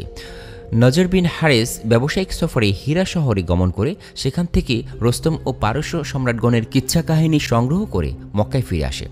রাসূলুল্লাহ সাল্লাল্লাহু আলাইহি সাল্লাম যখন কোরআন তিলাওয়াত করতেন তখন সে সুললিত কণ্ঠে হীরা থেকে সংগৃহীত কিচ্ছা কাহিনী আবৃত্তি করত আর বলতো, মুহাম্মদের কথিত কোরআন পুরাকালের কিচ্ছা কাহিনী ব্যতীত আর কিছুই নয়। এভাবে নজর বিন হারেস ইসলামের পথে প্রতিবন্ধকতা সৃষ্টি করে। এবারই পাঠ করছি আবিসিনিয়ায় হিজরত। হিজরতের সংকল্প। নবুয়তের ৫ম বছরের ঘটনা। কাফের কুরাইশদের অত্যাচার, অবিচার, নির্যাতন তুঙ্গে। অত্যাচার নির্যাতনের এমন কোনো পদ্ধতি নেই যা তারা মুসলমানদের উপর প্রয়োগ করেনি। যতই দিন যাচ্ছিল ততই অত্যাচারের মাত্রা তীব্র থেকে তীব্রতর হচ্ছিল। দৈহিক অত্যাচার নির্যাতন থেকে মানসিক অত্যাচার নির্যাতনই ছিল বড় কষ্টকর, কারণ তারা প্রকাশ্যে নামাজ আদায় করতে ও কোরআন তেলাওয়াত করতে পারতেন না। কাবা গৃহে কোরআন তেলাওয়াতের অপরাধে একবার মুসলমানদেরকে প্রহারে জর্জরিত করা হয়। সাহাবায়ে কেরামের প্রতি এ ধরনের অব্যাহত অমানবিক অত্যাচারে রাসূলুল্লাহ সাল্লাল্লাহু আলাইহি সাল্লামের হৃদয় মন কেঁদে ওঠে। তিনি সাহাবায়ে কেরামের মক্কা ত্যাগী জুলুম অত্যাচার থেকে মুক্তি লাভের প্রকৃষ্ট উপায় বলে চিন্তা করলেন এবং এ বিষয়ে তাদের সাথে পরামর্শ করেন। পরামর্শক্রমে হিজরত করাই সিদ্ধান্ত হয়। কোথায় যাওয়া যায় এতদ সংক্রান্ত আলোচনা শুরু হলো। তৎকালে আবিসিনিয়ার রাজা নাজ্জাশী সুবিচারক, ন্যায়পরায়ণ ও হৃদয়বান বলে মক্কাবাসীদের মাঝে খ্যাত ছিলেন, কেননা তারা ব্যবসা বাণিজ্য উপলক্ষে আবিসিনিয়ায় গমন করতেন। তাই আবিসিনিয়ার পরিবেশ পরিস্থিতি তাদের অবিদিত ছিল না। অবশেষে নিজেদের মধ্যে আলাপ আলোচনা ক্রমে আবিসিনিয়ায় হিজরত করাই সিদ্ধান্ত হয়। সিদ্ধান্তক্রমে কতিপয় মুসলমান নরনারী গোপনে দেশ ত্যাগের প্রস্তুতি গ্রহণ করতে থাকেন। আবশ্যকীয় প্রয়োজন সম্পন্ন করে দেশ ত্যাগে ইচ্ছুক নরনারীর দল সৌআইবা বন্দর অভিমুখে রওনা হয়, কারণ এ বন্দর থেকেই আবিসিনিয়াগামী জাহাজে উঠতে হবে। এ ব্যাপারে মুসলমানগণ কঠোর গোপনীয়তা অবলম্বন করেন, তাই শত্রুপক্ষ কিছু জানতে পারেনি। কিন্তু এতগুলো লোকের তৈজসপত্র সহকারে নগর ত্যাগ ক্রমে ক্রমে ব্যাপারটা কুরাইশদের নিকট গোপন থাকেনি। সুতরাং তারা হইহুল্লা করে লোকজন একত্র করে পলায়নপর নরনারীদেরকে ধরে আনার জন্য বন্দর অভিমুখে ছুটে যায়। কিন্তু ততক্ষণে জাহাজ বন্দর ছেড়ে চলে গেছে। কুরাইশ পাষণ্ডদের অভিযান ব্যর্থ হয়। আবিসিনিয়ায় হিজরতের এই ঘটনা নবুয়তের ৫ম বছর রজব মাসে সংঘটিত হয়। এই যাত্রায় ১২ জন পুরুষ ও ৪ জন নারী, মোট ১৬ জন আবিসিনিয়ায় হিজরত করেন। তারা হলেন: ১. হজরত উসমান ইবনে আফফান, ২. রুকাইয়া, তিনি রাসূলুল্লাহ সাল্লাল্লাহু আলাইহি সাল্লামের কন্যা এবং হজরত উসমান বিন আফফান এর স্ত্রী, ৩. হজরত আবু হুজাইফা রাদিয়াল্লাহু তাআলা আনহু, ৪. হজরত সাহলা রাদিয়াল্লাহু তাআলা আনহু, তিনি হজরত আবু হুজাইফার পত্নী, ৫. হজরত জুবাইর ইবনুল আওয়াম রাদিয়াল্লাহু তাআলা আনহু, প্রখ্যাত সাহাবী, তিনি হজরত রাসূলুল্লাহ সাল্লাল্লাহু আলাইহি সাল্লামের ফুফাতো ভাই, ৬. মুসআব বিন উমাইর, ৭. আব্দুর রহমান বিন আউফ, ৮. আবু সালামা, ৯. উম্মে সালামা, তিনি আবু সালামার স্ত্রী, পরবর্তীকালে তিনি উম্মুল মুমিনিনের মর্যাদায় ভূষিত হন, ১০. উসমান বিন মাজউন, ১১. আমির বিন রাবিয়া, ১২. লায়লা, তিনি আমির বিন রাবিয়া এর স্ত্রী, ১৩. আবু সাবরা, ১৪. হাতিব বিন আমর, ১৫. সোহাইল বিন বায়জা, ১৬. হজরত আবদুল্লাহ বিন মাসুদ রাদিয়াল্লাহু তাআলা আনহু। আবিসিনিয়ায় প্রথম হিজরতে ১১ জন পুরুষ ও ৪ জন নারী, মোট ১৫ জন ছিলেন বলে সাধারণভাবে ঐতিহাসিকগণ মত প্রকাশ করেছেন। যারা ১৫ জনের পক্ষে মত প্রকাশ করেছেন তারা কেউ নামের তালিকা দেন নাই, কিন্তু ঐতিহাসিক তারাবি এবং ইবনে সাদ ১৬ জনের নামের তালিকা দিয়েছেন। ঐতিহাসিক ইবনে খালদুন হযরত উসমান বিন মাজউদের নাম বাদ দিয়েছেন। হাতিব বিন আমরের নামও ইবনে খালদুন মতান্তরজনিত বলে উল্লেখ করেছেন। ঐতিহাসিক ইবনে ইসহাকের বর্ণনা মতে হযরত উসমান বিন মাজউন প্রথম দফায় আবিসিনিয়ায় হিজরতকারীদের দল নেতা নির্বাচিত হয়েছিলেন। প্রথম দল আবিসিনিয়ায় উপনীত হয়ে নিঃসংকোচে নির্বিবাদে অবস্থান করতে লাগলেন। এর কিছুদিন পরে হযরত জাফর বিন আবু তালিব রাদিয়াল্লাহু তাআলা আনহুর নেতৃত্বে অনন্য ৮৩ জন নারী পুরুষ আবিসিনিয়ায় হিজরত করেন। এবারই পাঠ করছি আবিসিনিয়ায় হিজরতকারীদের মক্কায় প্রত্যাবর্তন। আবিসিনিয়ায় হিজরতকারী প্রথম দল নবুয়তের ৫ম বছর রজব মাসে হিজরত করেন। হযরত জাফরের নেতৃত্বে দ্বিতীয় দলও এর কিছুদিন পরই আবিসিনিয়ায় গমন করেন। তারা সাবান ও রমজান মাস নিরুপদ্রবে আবিসিনিয়ায় কাটান। শাওয়াল মাসে গুজব রটল মক্কার প্রধান ব্যক্তিবর্গ ইসলাম গ্রহণ করেছে। এই ভুয়া সংবাদে প্রতারিত হয়ে একদল মুসলমান মক্কা শরীফে চলে আসেন, কিন্তু শহরে প্রবেশের পূর্বেই তারা বুঝে ফেলেন সংবাদটি সম্পূর্ণ ভিত্তিহীন, তারা প্রতারিত হয়েছেন। যারা এসেছিলেন অবস্থা অনুধাবন করতে পেরে তাদের অধিকাংশই অতি সংগোপনে মক্কায় প্রবেশ করেন, কিন্তু কতিপয় মুসলমান পথিমধ্য হতেই আবিসিনিয়ায় ফিরে যান। যারা মক্কায় প্রবেশ করে ধরা পড়েন তাদের উপর কুরাইশদের অকথ্য নির্যাতনের আর অবধি রইল না। পলাতক শিকার ফাঁদে পড়েছে, তাই অত্যাচারের মাত্রা বহুগুণে বেড়ে গেল। কিছুদিন এভাবে অতিবাহিত হবার পর রাসূলুল্লাহ সাল্লাল্লাহু আলাইহি সাল্লামের পরামর্শক্রমে ন্যূনাধিক ১০০ মুসলমান পুনরায় আবিসিনিয়ায় হিজরত করেন। কুরাইশদের ষড়যন্ত্র। আবিসিনিয়ায় কুরাইশ দূত। বহু সংখ্যক মুসলমান আবিসিনিয়ায় নিরুপদ্রব প্রশান্তির জীবনযাপন করছেন। এ বিষয়টা তো আর কুরাইশ দলপতির জন্য কোনো সুখকর সংবাদ হতে পারে না। তারা অশান্তির অনলে জলে পড়ে ছাইভস্ম হচ্ছিল। কিভাবে মুসলমানদের শান্ত নিরুপদ্রব জীবনে বিঘ্ন সৃষ্টি করা যায় সেটা নিয়ে ভাবছিল। অবশেষে তারা পরামর্শক্রমে স্থির করল দূত পাঠিয়ে পলাতক ও ফেরারি আসামি বলে তাদেরকে আবিসিনিয়া থেকে ফেরত আনতে হবে। এ বিষয়ে তারা আয়োজন ও অর্থ ব্যয়ে কোনো প্রকার কার্পণ্য করে নাই। রাজা নাজ্জাশী ও তার পরিষদবর্গের সবাইকে যাতে উপঢৌকন দিয়ে পরিতুষ্ট করা যায় এজন্য প্রচুর পরিমাণ উপহার সামগ্রী সংগ্রহ করে একদিন যথাসময়ে কুরাইশ দূতরূপে আবদুল্লাহ বিন রাবিয়া, আমর বিন আস আবিসিনিয়ায় উপনীত হয়। তারা আবিসিনিয়ায় উপনীত হয়ে রাজ পরিষদবর্গকে উপঢৌকনাদি দিয়ে বশীভূত করার প্রচেষ্টার সাথে সাথে বলল, দেখুন, আমাদের কতগুলো নির্বোধ বালক ও যুবক পিতৃপুরুষের ধর্ম ত্যাগপূর্বক আপনাদের দেশে পালিয়ে এসেছে। তারা নতুন যে ধর্মমত গ্রহণ করেছে আপনাদের ধর্মের সাথে তার কোনো মিল নাই। এসব বলে তারা পরিষদবর্গকে ঠিক করে রাখল। রাজদরবারে মুসলমানদের কথা উঠলে তারা কুরাইশ দূতকে সমর্থন করবে এবং মুসলমানদেরকে কথা বলার কোনো প্রকার সুযোগ না দিয়ে তাদেরকে কুরাইশ প্রতিনিধিদের হাতে সমর্পণে যথাযোগ্য চেষ্টা করবে। উল্লেখিতরূপ ষড়যন্ত্র পাকাপোক্ত করে কুরাইশ দূতরা একদিন রাজদরবারে উপস্থিত হয়ে উপঢৌকন পেশ করে।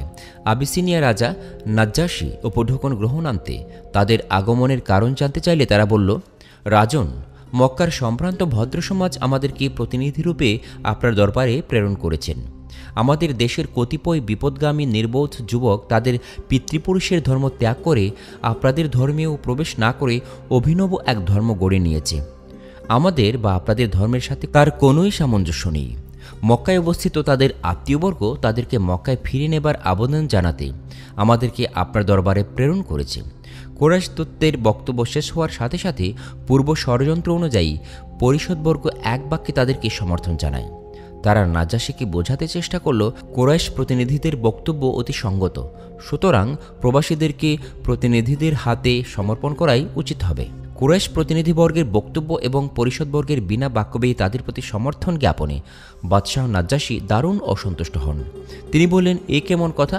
পার্শ্ববর্তী রাজন্যবর্গের চাইতে আমাকে ন্যায়নিষ্ঠ ভেবে কিছু বিপন্ন বিপদগ্রস্ত লোক আমার রাজ্যে আশ্রয় নিয়েছে। তাদের কথা না শুনেই আমি তাদেরকে এদের হাতে সমর্পণ করব? এটা কিছুতেই হতে পারে না। ঠিক আছে, প্রবাসীদেরকে দরবারে উপস্থিত করা হোক। রাজ নির্দেশ অবগত হয়ে প্রবাসী মুসলমানরা কর্তব্য স্থির করার জন্য সমবেত হলেন। নাজ্জাশীর প্রশ্নের কিরূপ উত্তর দেওয়া সমীচীন হবে এ প্রশ্ন উঠলে সবাই সমস্বরে বলে উঠবে, আমরা যা জানি, যা বিশ্বাস করি, রাসূলুল্লাহ সাল্লাল্লাহু আলাইহি ওয়াসাল্লাম আমাদেরকে যা শিক্ষা দিয়েছেন তা কিছুই গোপন করা হবে না। এতে আমাদের ভাগ্যে যা আছে তাই হবে। প্রবাসী মুসলমানগণ রাজদরবারে সমবেত হলে রাজা নাজ্জাশী তারা যে নতুন ধর্ম গ্রহণ করেছেন সে সম্পর্কে জানতে চান। রাজা নাজ্জাশী যখন মুসলমানদের ধর্ম সম্পর্কে জানতে চেয়ে প্রশ্ন করেন, তখন হযরত জাফর ইবনে আবু তালিব রাদিয়াল্লাহু তাআলা আনহু তার স্বভাবসিদ্ধ ওজস্বিনী ভাষায় বলতে লাগলেন, মহারাজ, আগে আমাদের জাতি অতিশয় বর্বর ও অজ্ঞ ছিল। ফলে আমরা দেব প্রতিমা, চন্দ্র, সূর্য, বৃক্ষ, প্রস্তর, ভূত, প্রেত ও অন্যান্য বহুবিধ জড় পদার্থের পূজা উপাসনা করতাম। মৃত জীবজন্তুর গোশত ভক্ষণ করতাম। যাবতীয় অশ্লীলতাই আমাদের অঙ্গাভরণে পরিণত হয়েছিল। আত্মীয় স্বজনদের প্রতি অসদাচরণ এবং প্রতিবেশীদের ক্ষতি সাধনে আমরা এতটুকু কুণ্ঠিত হতাম না। আমরা সবলরা দুর্বল দরিদ্রদেরকে গ্রাস করতাম। এই অবস্থায় আমাদের জীবন অতিবাহিত হচ্ছিল। এই সময় মহান আল্লাহ আমাদের মধ্য থেকে একজনকে রাসূল বানিয়ে প্রেরণ করেন। তার বংশমর্যাদা, বংশকৌলিন্য, সত্যনিষ্ঠা, বিশ্বস্ততা ও নির্মল চরিত্র সম্পর্কে আমরা পূর্ব থেকেই অবগত ছিলাম। তিনি আমাদের মহান আল্লাহর প্রতি আহ্বান করলেন, এক আল্লাহর ইবাদত করতে আদেশ করলেন। আমরা ও আমাদের পূর্বপুরুষ এক আল্লাহকে পরিত্যাগ করে যে সকল দেবমূর্তি, মূর্তি প্রতিমা, প্রস্তরাদির পূজা করে আসছিলাম, তিনি আমাদেরকে সেসব পরিত্যাগ করতে উপদেশ দেন। আমাদেরকে সত্যনিষ্ঠা ও বিশ্বস্ততা অর্জন, স্বজনবর্গের হিত সাধন, প্রতিবেশীদের সাথে সদ আচরণের আদেশ করেন। মিথ্যা, অশ্লীলতা, ব্যভিচার, পিতৃহীনের সম্পদ গ্রাস, সতীসাধ্যী নারীদের চরিত্রে অপবাদ আরোপ করতে নিষেধ করেন। তাঁর শিক্ষায় আমরা নরহত্যাসহ নানা প্রকার জঘন্য পাপাচার থেকে মুক্ত হতে পেরেছি। আল্লাহর রাসূল আমাদেরকে আল্লাহর সাথে অন্য কাউকে অংশী না করতে, একমাত্র আল্লাহর গোলাম হয়ে জীবনযাপন করতে, নামাজ পড়তে, রোজা রাখতে এবং জাকাত দিতে শিক্ষা দিয়েছেন। ইসলামের বাহ্যিক অনুষ্ঠানের পরিপূর্ণ বর্ণনা উপস্থাপনের পর হযরত জাফর বললেন, আমরা আল্লাহর রাসূলের প্রতি ঈমান এনেছি। তিনি আল্লাহর তরফ থেকে যা প্রাপ্ত হয়েছেন তৎপ্রতি বিশ্বাস স্থাপন করেছি। তাঁর শিক্ষামতে আমরা এক আল্লাহরই ইবাদত করে থাকি। যেসব কর্তব্য পালনের আদেশ করেছেন সেসব পালন করি, যেসব করতে নিষেধ করেছেন সেসব থেকে দূরে পলায়ন করি। মহারাজ, উপরে আমাদের গ্রহণীয় ও বর্জনীয় কাজের যে ফিরিস্তি দিলাম, এসবের অপরাধে স্বজাতি আমাদের প্রতি খড়গহস্ত হয়েছে। তারা আমাদেরকে বলপূর্বক জড়পূজায় এবং ঘৃণিত পাপাচারে লিপ্ত করতে চায়। তাদের অতি কঠোর অত্যাচার উৎপীড়নে জর্জরিত হয়ে আমরা স্বদেশ ভূমির মায়া ত্যাগ করে আপনার রাজ্যে আশ্রয় নিয়েছি। আপনার সিংহাসনের ছায়ায় আমাদের প্রতি কোনো প্রকার অবিচার হবে না বলে আমরা আশা করি। জাফরের বক্তৃতা সমাপ্তির পর মন্ত্রমুগ্ধে অভিভূত নাজ্জাশী হযরত জাফর রাদিয়াল্লাহু তাআলা আনহুকে জিজ্ঞেস করলেন, তুমি বলছো তোমাদের নবী আল্লাহর বাণী প্রাপ্ত হয়েছেন, তার কোনো অংশ স্মরণ থাকলে পড়ে শোনাও। হযরত জাফর রাদিয়াল্লাহু তাআলা আনহু স্থানকাল পাত্র বিবেচনায় সূরা মারিয়ামের প্রথম অংশ থেকে পাঠ করে শোনান। কোরআনের সুমধুর ভাব গাম্ভীর্যপূর্ণ ভাষা, হযরত ঈসা ও হযরত ইয়াহিয়া আলাইহিস সালামের জন্মবৃত্তান্ত ও মহত্ব, ইহুদি ও খ্রিস্টান চরমপন্থীদের বিশ্বাসের প্রতিবাদ, ইসলামের উদার সত্যপ্রিয়তা ইত্যাদি সমাবেশ স্থলে নতুন এক ভাব তরঙ্গের সৃষ্টি করল। বাদশাহ নাজ্জাশীও আত্মসংবরণ করতে না পেরে তার দুগণ্ড বেয়ে অশ্রু প্রবাহিত হল। অবশেষে উদ্বেলিত মোহিত হৃদয় নাজ্জাশী কুরাইশ প্রতিনিধিবর্গকে বললেন, তোমরা যেতে পারো, তোমাদের আবেদন অগ্রহণযোগ্য। আমি প্রবাসী মুসলমানদেরকে তোমাদের কাছে সমর্পণ করব না। নাজ্জাশীর সিদ্ধান্ত ঘোষণার পর কুরাইশ দূতদের দৈত্যকর্ম যে কি দশাপ্রাপ্ত হয়েছিল তা তারা সম্যক বুঝে ফেলে ব্যর্থতাজনিত হতাশায় একেবারে ম্রিয়মাণ হয়ে পড়ল। আমর ইবনুল আস চিন্তাভাবনা করে আরেক অভিসন্ধি ফাঁদল। সে সঙ্গীদেরকে বলল, দেখো, মুসলমানরা হযরত ঈসা আলাইহিস সালামকে মানবতনয় এবং আল্লাহর বান্দা বলে থাকে। পক্ষান্তরে খ্রিস্টানরা হযরত ঈসাকে আল্লাহর পুত্র বলে বিশ্বাস পোষণ করে। আগামী দিন দরবারে উপস্থিত হয়ে এই মন্ত্র কাজে লাগাতে হবে। আশা করা যায় আমরা সফল হব, কেননা ধর্মবিদ্বেষ ও গোঁড়ামির কাছে ন্যায়নিষ্ঠতা সাধারণত জয়ী হতে পারে না। উল্লিখিতরূপ অভিসন্ধি ফেদেই পরের দিন তারা রাজদরবারে উপস্থিত হয়ে নিজেদের অভিসন্ধিজনিত বক্তব্য তুলে ধরে। বাদশাহ পূর্ববত মুসলমানদের দরবারে ডেকে পাঠান। মুসলমানগণ দরবারে সমবেত হলে আবিসিনিয়া রাজ নাজ্জাশী তাদেরকে মারিয়াম তনয় ঈসা সম্বন্ধে জিজ্ঞেস করলেন। বললেন, এ সম্পর্কে তোমাদের চিন্তা বিশ্বাস বর্ণনা করো। আজকের সভায়ও হযরত জাফর দৃঢ় কণ্ঠে উত্তর করলেন, আমাদের রাসূলের শিক্ষানুসারে আমরা ঈসা আলাইহিস সালামকে আল্লাহর বান্দা ও মানুষ, সতীসাধ্যী মারিয়াম তনয় আল্লাহর নবী এবং সাধুসজ্জন ও মহাপুরুষ বলে বিশ্বাস করি। হজরত জাফরের কথা শেষ হতেই বাদশাহ নাজ্জাশী উচ্চকণ্ঠে বলে উঠলেন, অতি সমীচীন কথা। স্বয়ং হজরত ঈসা আলাইহিসসালামও এই অতিরিক্ত কিছুই বলেন নাই। এবার কুরাইশ প্রতিনিধিদের নাজ্জাশী উগ্রস্বরে বললেন, তোমরা এই মুহূর্তে আমার সম্মুখ হতে দূর হও, তোমরা আমার রাজত্বের জন্য অকল্যাণকর। এই বলে তিনি তাদের আনিত উপঢৌকনা দিও ফেরত দেন। নাজ্জাশীর প্রকৃত নাম আসহামা। নাজ্জাশী নেগাস শব্দের আরবি রূপান্তর। এর অর্থ রাজা।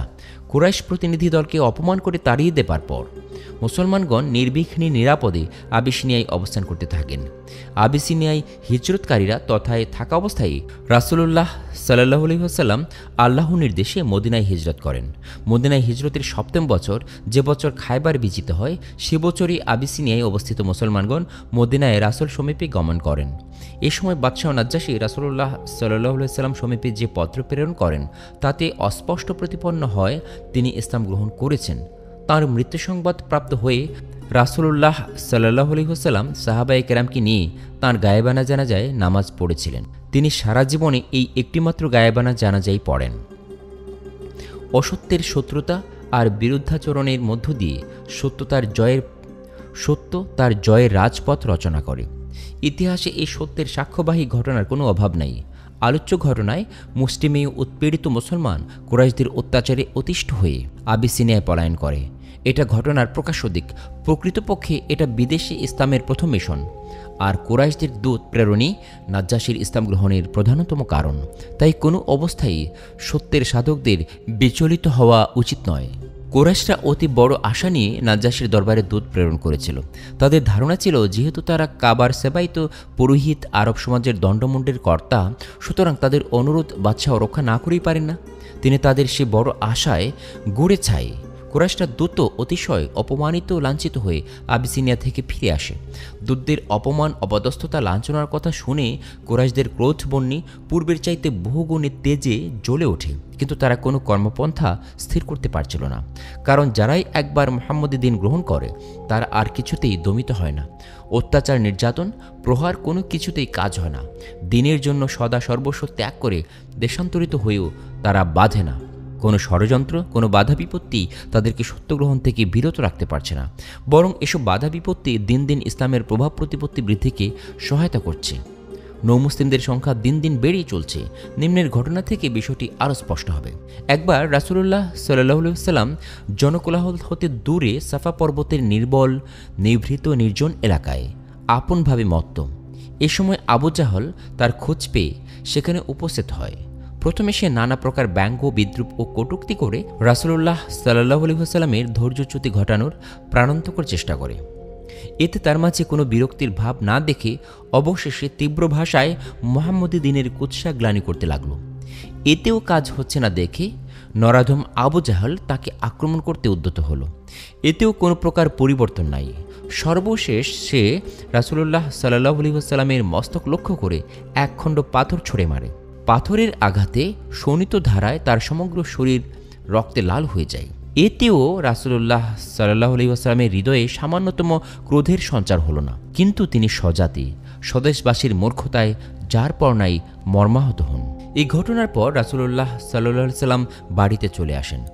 কাউকে কোনো কিছু বললেন না, কিন্তু এক কৃতদাসী দূর থেকে সমগ্র ঘটনা অবলোকন করে। রাসূলুল্লাহ সাল্লাল্লাহু আলাইহি ওয়াসাল্লামের চাচা বীর কেশরী হামজা তখন বাড়িতে ছিলেন না, শিকারে গমন করেছিলেন। তিনি শিকার থেকে বাড়ি ফিরলে দাসী তাকে পুরো ঘটনা খুলে বলে। এই কৃতদাসীর নাম সোয়াইবা। আবু লাহাব একে মুক্ত করে দিয়েছেন বলে ঐতিহাসিকদের কেউ কেউ বলেছেন। এর মুক্তিলাভের কারণস্বরূপ বলা হয়েছে, দাসী সোয়াইবাই প্রথম তার মনিব আবু লাহাবকে রাসূলুল্লাহ সাল্লাল্লাহু আলাইহি ওয়াসাল্লামের জন্মসংবাদ দেয়। এতে সে নিরতিশয় খুশি হয়ে এই কৃতদাসীকে মুক্ত করে দেয়। জন্মের পর রাসূলুল্লাহ সাল্লাল্লাহু আলাইহি ওয়াসাল্লাম কিছুদিন কৃতদাসী সোয়াইবার দুধ পান করেছিলেন এবং হামজাও এই কৃতদাসীর দুধ পান করেন। এই সূত্রে তারা উভয়ই দুধ ভাইও। হামজার প্রতিশোধ গ্রহণ। হামজা মহাবলশালী আরব বিখ্যাত বীর। এতিম ভাতিজা মুহাম্মদের প্রতি নরাধম আবু জাহালের অমানবিক আচরণের কথা শুনতে পেয়ে তার শোণিত ধারায় সীমাহীন উত্তাপ সৃষ্টি হয়। তার মনে একই প্রশ্ন, কী অপরাধ আমার ভাতিজার? ও তো মাত্র এক আল্লাহর ইবাদতের কথাই বলে, এজন্য তো তারা এমন অমানবিক আচরণ করতে পারে না। হামজা এসব ভেবে পথ চলছিলেন। এই সময় আবু জাহল কাবায় বসে কুরাইশ দলপতির সাথে সলা পরামর্শ করছিল।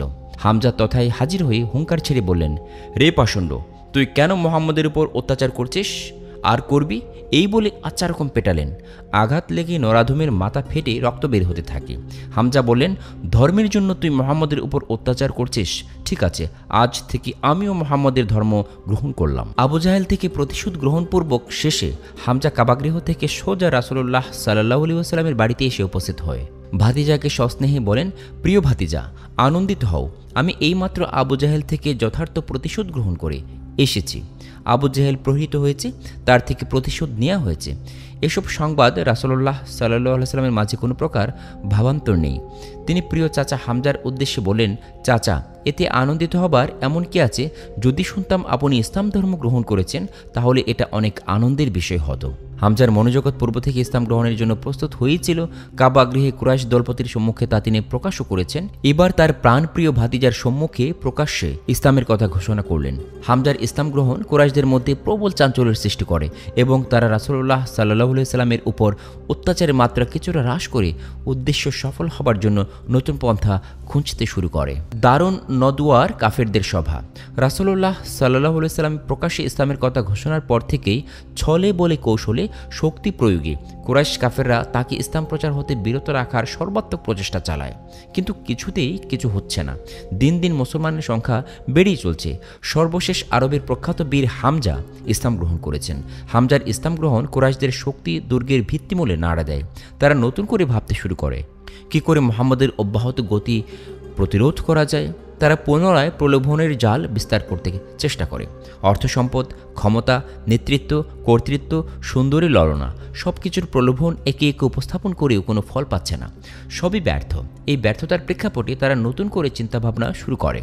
কুরাইশদের মাঝে যখন কোনো জটিল সমস্যা দেখা দিত, তখন সে সমস্যার সমাধান পদ্ধতি উদ্ভাবনকল্পে তারা দারুন নদওয়ায় একত্রিত হয়ে পরস্পরের মত বিনিময় উদ্ভূত সমস্যা সমাধানের পন্থা খুঁজে বের করার চেষ্টা করত।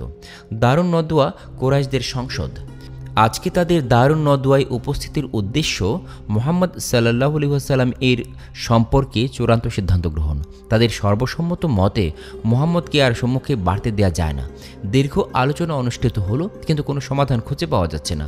উপস্থিত সকলেই সমাধান উদ্বোধনে ব্যর্থ। এমন সময় এক বৃদ্ধ সেখানে উপস্থিত। জিজ্ঞাসাবাদে সে তার বাড়ি নজদি বলে জানায়। উপস্থিত সকলে তাকে শায়েখে নজদি বলে অভিহিত করে তার গুরুত্বপূর্ণ পরামর্শ কামনা করল। এই শায়েখে নজদি আর কেউ নয়, মানবের চিরশত্রু অভিশপ্ত ইবলিশ। শায়েখে নজদি অভিশপ্ত ইবলিশ উপস্থিত কুরাইশ নেতৃবৃন্দের উদ্দেশ্যে বলল, যে উদ্দেশ্যে তোমরা এখানে একত্র হয়েছ, হন্যি হয়ে সমাধানের পথ খুঁজছ, তার একটি মাত্র সমাধান, তা হচ্ছে মুহাম্মদকে হত্যা করা। নতুবা তোমাদের ধর্ম, ঐতিহ্য, নেতৃত্ব, কর্তৃত্ব কিছুই রক্ষা পাবে না। শায়েখে নজদির এই প্রস্তাবে সর্বসম্মতিক্রমে গৃহীত হয় এবং এই কর্মসাধনের জন্য 100 উট পুরস্কার ঘোষিত হয়। এই মজলিসে হযরত ওমর রাদিয়াল্লাহু তাআলা আনহু উপস্থিত ছিলেন। দুর্দান্ত সাহসী বীর, তখন ইসলাম গ্রহণ করেন নাই। তিনি বললেন, ঠিক আছে, আমি মুহাম্মদের শির এনে দেব। এই বলে তিনি উলঙ্গ তরবারি হাতে বের হলেন। হযরত ওমর রাদিয়াল্লাহু তাআলা আনহুর ইসলাম গ্রহণ, নবযুগের সূচনা। দুর্দান্ত আরব বীর উলঙ্গ তরবারি হয়ে রাস্তায় নেমে এসেছেন। একটাই উদ্দেশ্য, যেখানেই পাওয়া যাবে মুহাম্মদের শির কর্তন করতে হবে। তিনি রাসূলুল্লাহ সাল্লাল্লাহু আলাইহি ওয়াসাল্লামের অবস্থানকালের দিকে যাচ্ছেন। পথিমধ্যে নাইম বিন আবদুল্লাহর সাথে সাক্ষাৎ হয়। নাইম পূর্বেই ইসলাম গ্রহণ করেছেন, এটা ওমরের জানা ছিল না। নাইম দেখলেন ব্যাপার খুব জটিল। তিনি জিজ্ঞেস করলেন, ওমর, কোথায় যাচ্ছ? তিনি উত্তর দিলেন, মুহাম্মদকে হত্যা করতে। সে আমাদের সমাজে বিভেদ বিভ্রান্তি ছড়াচ্ছে, সমাজকে বিভক্ত করছে, আমাদের উপাস্য দেবতাদেরকে গালি দিচ্ছে। নাইম ভাবলেন ওমরের আপাত গতি পরিবর্তন প্রয়োজন। তিনি বললেন, ওমর, আগে তো নিজের ঘরের খবর লও। নাইমের এই উদ্দেশ্যপূর্ণ উক্তিটিতে ওমর থমকে দাঁড়ালেন। জিজ্ঞেস করলেন, সে কি কথা বলছো নাইম? নাইম বললেন, তোমার বোন ফাতিমা ও ভগ্নিপতি সাঈদ ইসলাম গ্রহণ করেছে। এই কথা শুনতেই তিনি ঊর্ধ্বশ্বাসে বোনের বাড়ির দিকে ছুটলেন। উন্মুক্ত তরবারি হস্তে বোনের বাড়িতে উপস্থিত হয়েছেন। বোন তখন পবিত্র কোরআনের সূরা তোয়াহা তেলাওয়াত করছিলেন। ভাইয়ের আগমন টের পেয়েই হযরত ফাতিমা কোরআনের পত্রগুচ্ছগুলো লুকিয়ে ফেলেন। ওমর বোনকে জিজ্ঞেস করলেন, শুনতে পেয়েছি তোমরা নাকি ইসলাম গ্রহণ করেছ। এ কথা বলেই তিনি ভগ্নিপতি সাঈদকে প্রহার করতে শুরু করেন। তাকে রক্ষা করতে বোন এগিয়ে আসলেও তাকেও প্রহার করেন। প্রহারে বোন ভগ্নিপতি দুইজনই আহত। এই অবস্থায় বোন বললেন, ভাই, আমরা ইসলাম গ্রহণ করেছি, এখন আপনার যা ইচ্ছা করতে পারেন, তবে ঈমান পরিত্যাগ আমাদের দ্বারা হয়ে উঠবে না। প্রাণ যেতে পারে, কিন্তু ঈমান যাওয়া সম্ভব নয়। ইতিমধ্যে বোন ভগ্নিপতির দেহ নির্গত শোণিত ধারা দর্শনে ওমরের মন বিগলিত হয়ে পড়ে। তিনি বোনকে বললেন, তোমরা কি পাঠ করছিলে, তা একটুখানি আমাকে দাও। বোন ফাতিমা বললেন, ভ্রাতা, আপনি অপবিত্র, তাই আপনাকে কোরআন দেয়া যাবে না। কোরআন পড়তে চাইলে আপনাকে গোসল করে পবিত্র হতে হবে। সে মতে ওমর গোসল করে আসলে বোন কোরআন লিখিত পত্রগুলো তার হাতে তুলে দেন। তাতে সূরা তোয়াহা লেখা ছিল। হযরত ওমর রাদিয়াল্লাহু তাআলা আনহু সূরা তোয়াহার প্রাথমিক আয়াতগুলো তেলাওয়াত করে অত্যন্ত মুগ্ধ হয়ে পড়েন। তার মুখ দিয়ে বেরিয়ে এলো, আশহাদু আল্লা ইলাহা ওয়া আশহাদু আন্না মুহাম্মাদান আবদুহু ওয়া রাসূলুহু। এ সময় হযরত খাব্বাব রাদিয়াল্লাহু তাআলা আনহু হযরত ফাতিমা রাদিয়াল্লাহু তাআলা আনহুর ঘরে লুকিয়েছিলেন। ওমরের ভাবান্তরে তিনি বেরিয়ে তার সম্মুখে এসে বললেন, ওমর, তোমার জন্য আল্লাহর দরবারে রাসূলুল্লাহ সাল্লাল্লাহু আলাইহি ওয়াসাল্লামের দোয়া কবুল হয়েছে। তোমার ঈমান গ্রহণের জন্য তিনি আল্লাহর দরবারে দোয়া করেছিলেন। এবার ওমর বললেন, আমাকে তাঁর সমীপে নিয়ে চলো। রাসূলুল্লাহ সাল্লাল্লাহু আলাইহি ওয়াসাল্লাম তখন সাফা পাহাড়ের পাদদেশে অবস্থিত আরকামের গৃহে অবস্থান করছিলেন। হযরত ওমর রাদিয়াল্লাহু তাআলা আনহু উন্মুক্ত তরবারি হাতে আরকামের গৃহের দিকে দরজার পাশে উপস্থিত হলেন। সে সময় হযরত হামজা রাদিয়াল্লাহু তাআলা আনহু দরজা রক্ষায় নিয়োজিত ছিলেন। গতরাতে দারুণ দোয়ায় গৃহীত সিদ্ধান্তের কথা অনেকেই জেনে ফেলেছিল, তাই সবাই সন্ত্রস্ত। রাসূলুল্লাহ সাল্লাল্লাহু আলাইহি ওয়াসাল্লাম বললেন, ওমরকে আসতে দাও। নির্দেশ মোতাবেক ওমরকে রাসূলুল্লাহ সাল্লাল্লাহু আলাইহি ওয়াসাল্লামের সামনে আসতে দেয়া হলো। তিনি রাসূলুল্লাহ সাল্লাল্লাহু আলাইহি ওয়াসাল্লামের নূরানী চেহারা দর্শনে অভিভূত হয়ে পুনঃ পাঠ করলেন, আশহাদু আল্লা ইলাহা ইল্লাল্লাহু ওয়া আশহাদু আন্না মুহাম্মাদার রাসূলুল্লাহ। হযরত ওমর রাদিয়াল্লাহু তাআলা আনহুর কালেমা পাঠের সাথে সাথে সাহাবায়ে কেরাম সকলেই সানন্দে আল্লাহু আকবার ধ্বনি করে উঠলেন। তার ইসলাম গ্রহণে মুসলমানদের শক্তি বহুগুণে বৃদ্ধি পেল। এর পূর্বে ৩৯ জন ইসলাম গ্রহণ করেন। অবশ্য ঐতিহাসিকদের কেউ কেউ হযরত ওমর রাদিয়াল্লাহু তাআলা আনহুর এরূপ নাটকীয়ভাবে ইসলাম গ্রহণের কথা স্বীকার করেন না। তাদের মতে আরও কিছু পূর্ব ঘটনা এই নাটকীয়তা সৃষ্টির পেছনে কাজ করেছে। আমের বিন রাবিয়ার স্ত্রীর বর্ণনা থেকে জানা যায়, কুরাইশদের অত্যাচারে অস্থির হয়ে অপরাপর মুসলমানদের ন্যায় তাঁরাও দেশ ত্যাগের আয়োজন করছিলেন। সে সময় এ দোস্ত পরিবারের অবস্থা দেখে হযরত ওমর রাদিয়াল্লাহু তাআলা আনহু খুব বিচলিত হয়ে পড়েন। হাদিস গ্রন্থে স্বয়ং হযরত ওমর রাদিয়াল্লাহু তাআলা আনহু বর্ণনা উদ্ধৃত হয়েছে, একদা তিনি গভীর রাতে রাসূলুল্লাহ সাল্লাল্লাহু আলাইহি ওয়াসাল্লামের অনিষ্ট সাধনের উদ্দেশ্যে তাকে অনুসরণ করেন। সেই নিভৃত নিস্তব্ধ রাতে রাসূলুল্লাহ সাল্লাল্লাহু আলাইহি ওয়াসাল্লাম কাবায় প্রবেশ করে নামাজ পড়ছিলেন। হঠাৎ ওমর রাদিয়াল্লাহু তাআলা আনহু বলেন, আমি কাবার পর্দার অন্তরালে একেবারে নিকটে দাঁড়িয়ে শুনছিলাম। তিনি নামাজে আল হাক্কা সূরা তেলাওয়াত করছিলেন। তার তেলাওয়াত শুনতে শুনতে মুহূর্তে আমার মন পরিবর্তিত হচ্ছিল। তখন আমার মনে হলো, কুরাইশদের কথাই ঠিক, ইনি একজন উঁচুমানের কবি। এরপর মুহূর্তেই তিনি তেলাওয়াত করলেন, তোমরা যা কিছু দেখছো এবং দেখতে পারছো না, এ সবের কসম, এ আমার রাসূল কর্তৃক প্রচারিত বাণী, তা কবির কল্পনা নয়, কিন্তু তোমরা তাতে কমই বিশ্বাস করে থাকো। এবার ওমর রাদিয়াল্লাহু তাআলা আনহু ভাবনায় পড়লেন, ইনি নিশ্চয়ই কোনো মন্ত্রজ্ঞ হবেন, নতুবা আমার মনের কল্পনা জানতে পারলেন কি করে। আমার মনে এভাবে উদয় হতেই রাসূলুল্লাহ সাল্লাল্লাহু আলাইহি ওয়াসাল্লাম তেলাওয়াত করলেন, এই কোনো মন্ত্রজ্ঞ গণকের উক্তি নয়, তোমরা খুব কমই উপদেশ গ্রহণ করে থাকো। হযরত ওমর রাদিয়াল্লাহু তাআলা আনহু বলেন, উল্লিখিত ঘটনার পরে ইসলাম আমার অন্তরে যথেষ্ট স্থান করে নেয়। উল্লিখিত আলোচনা থেকে প্রতীয়মান হয় যে হযরত ওমর রাদিয়াল্লাহু তাআলা আনহুর ইসলাম গ্রহণ কোনো নাটকীয় ব্যাপার নয়, বরং আগে থেকেই সংঘটিত কিছু ঘটনার ফল। নাটকীয়ভাবে নাইম বিন